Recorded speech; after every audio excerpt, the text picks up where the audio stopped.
De Favara, en una casa de campo, evitaba un matrimonio y en la cual eran casados. Transcurría mucho tiempo que estos eran casados, aquella mujer mundana de otro se ha enamorado.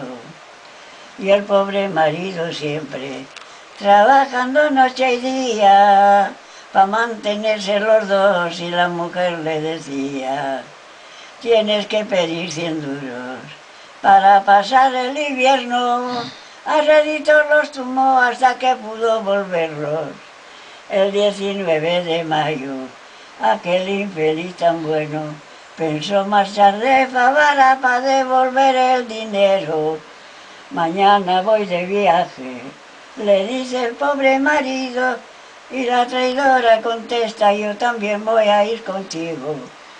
A las 11 de la noche determinan el viaje. La mujer con mala idea a su querido dio parte.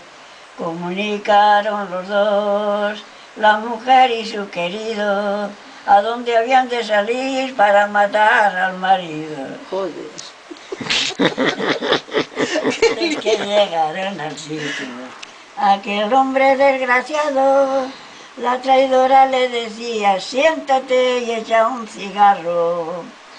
Mas luego llegó el querido, 10 puñaladas le dieron, y la mujer atrevida le cortó después el cuello. Y la agarran de los brazos, arrastras se la han llevado, 14 metros que había dentro de un río la han echado.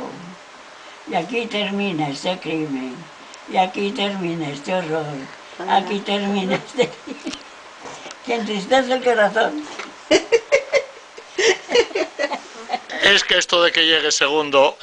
Cantares. Eso.